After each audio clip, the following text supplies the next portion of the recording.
to sprout from the darkness, where we explore a plethora of self development and spirituality modalities, creating a channel of empowered seeds ready to grow our best fruits as we remember our divinity. In our last episode, returning to I Am, no longer a fragmented soul, we mentioned that spirit lives in and is one with the believer's soul, the seat of emotion. The believer's brain, the seat of the spirit, provides a communication link between this body we now inhabit and the eternal source of truth. The brain is the seat of the spirit, and it provides us with a means to learn and store knowledge. It is the link for our thoughts and images to be stored away for that day when we will answer for every idle thought and action. Brain, our collected intellect, allows us to make informed decisions, to think abstract thoughts, to cogitate, to have discernment. It is the seat of our decisions for good and evil. The brain is also the organ that allows us the opportunity to communicate with spirit constantly. And it's the organ whereby divine communicates with us.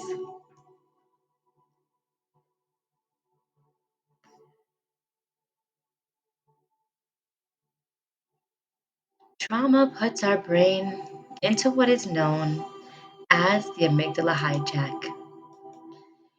It refers to situations wherein the amygdala hijacks control of a person's ability to respond rationally to a threat. This then leads to the person reacting in an intense emotional way that seems to be out of proportion to the situation. Without the ability to use their frontal lobes, a person is unable to think clearly. This is referred to as the fight or flight mode. But there's also freeze and fawn, and we'll get into that in another episode. Our brain's frontal lobe is home to areas that manage thinking, emotions, personality, judgment, self control, muscle control and movements, memory storage, and more. Just as its name indicates, it's the forward-most area of your brain. If the frontal lobe is where we operate in our intellectual brain, and God is universal intelligence, then that would conclude that trauma creating the amygdala hijack blocks us from connection or hearing the thoughts of God in our inner self, our spirit man, our true essence of I am.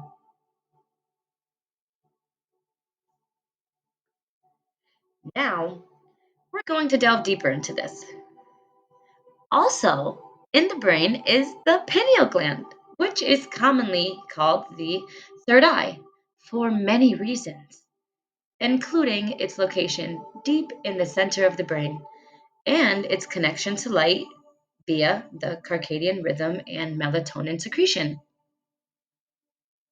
Many spiritual traditions believe it serves as a connection between the physical and spiritual worlds.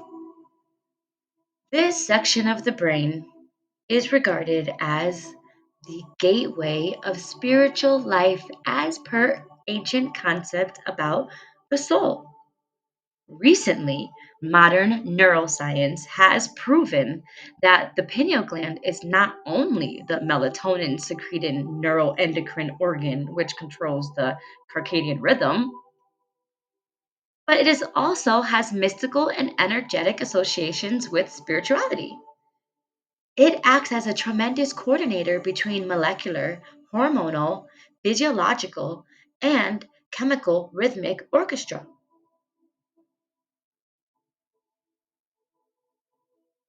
The pineal gland and its principal secretion, melatonin, have been known to influence the initiation and progress of cancer.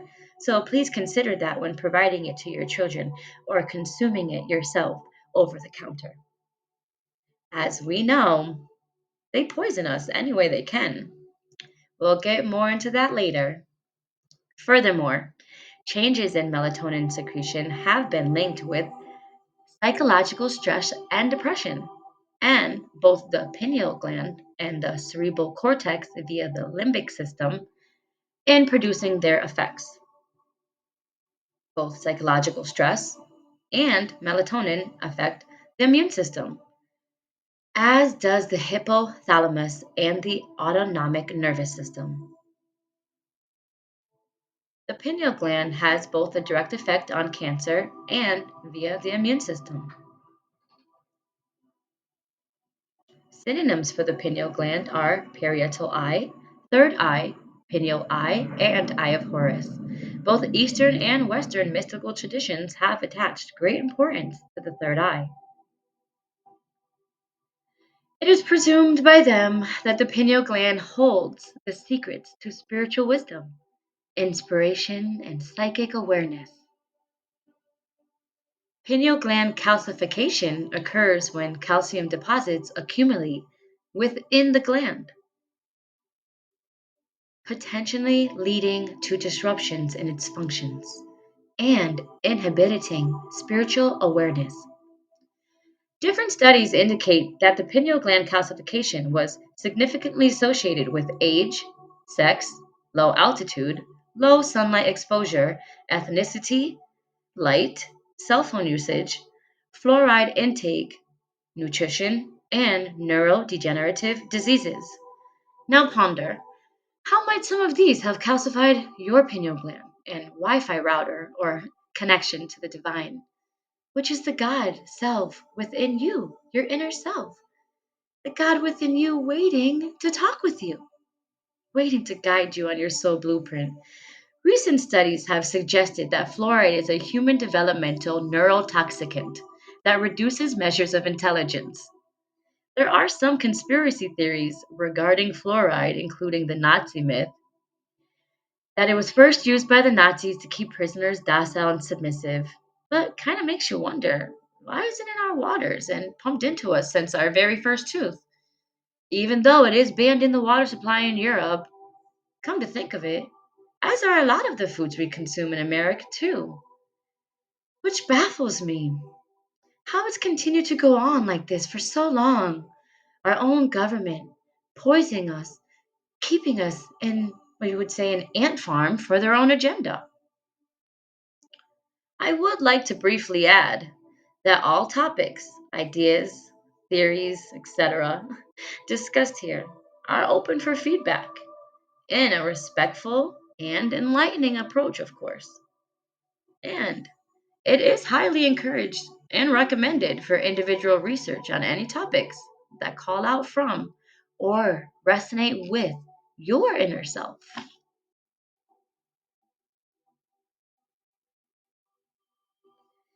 Back to the topic. Besides the brain, the heart has its own little brain or intrinsic cardiac nervous system. This heart brain is composed of approximately 40,000 neurons that are like neurons in the brain, meaning that the heart has its own nervous system. Some say that pain is always created by the brain. This may not be entirely true. Pain is not only a sensory experience, but also can be associated with emotional, cognitive, and social components. The heart is considered the source of emotions, desire, and wisdom. So, if the brain is the seat of emotion, the heart is the source of it. Our hearts are the portal to the heart of I am, and the mind is the connection to the thoughts of I am. The heart communicates with the brain in many methods: neurologically, biochemically, biophysically, and energetically. The vagus nerve carries information from the heart and other internal organs to the brain. Signals from the heart brain redirect to the medulla, hypothalamus, thalamus, and amygdala, and the cerebral cortex. Thus, the heart sends more signals to the brain than vice versa. The heart is not just a pump, it has its own neural network or little brain. The methods targeting the heart activate pain regions in the brain. These methods seem to assemble the key changes that occur in the brain and are involved in the cognitive and emotional factors of pain. Thus, the heart is probably a key moderator of pain.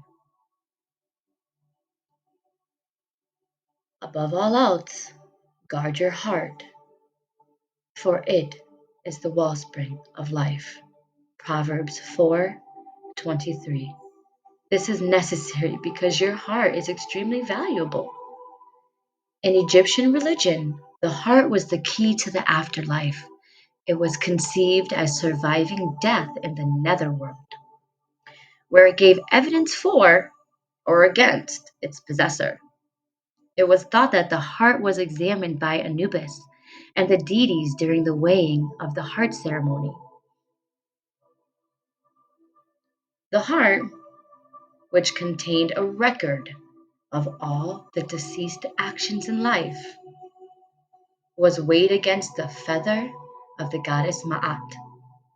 This feather was the symbol for truth and justice and helped determine whether the deceased person had indeed been virtuous.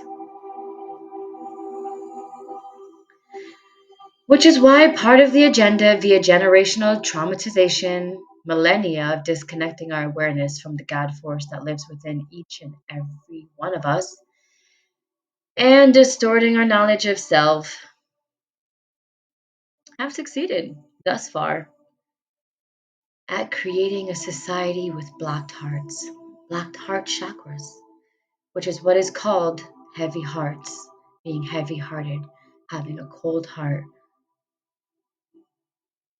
When an ancient Egyptian died, it was thought that their heart would be weighed against a feather by the funerary jackal god Anubis before a panel of 42 judging deities at the threshold of the netherworld. If the heart was lighter than the feather, the deceased would pass to the next life successfully. If it was not, he or she would then be devoured on sight by a hybrid hippopotamus monster and cease to exist for eternity. Proverbs 15:15. For the despondent, every day brings trouble. For the happy heart, life is a continual feast. Proverbs 17:22. A cheerful heart is good medicine, but a broken spirit saps a person's strength.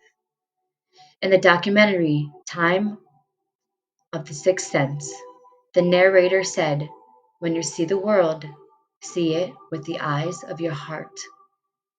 The heart is a portal. The heart is a portal to our soul, our higher self, to our intuition, and to ultimately the divine waiting within you to awaken, to live, to create. Mark L. Collins, author of the book The Heart Space Portal, writes, when we shift our consciousness from the brain into the heart, we enter the sacred chamber that houses the soul, what I call the heart space portal.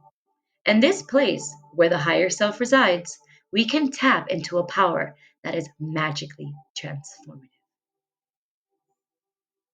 So often we defer to seeing the world with the eyes of our mind, our intellect, our social conditioning, our ego.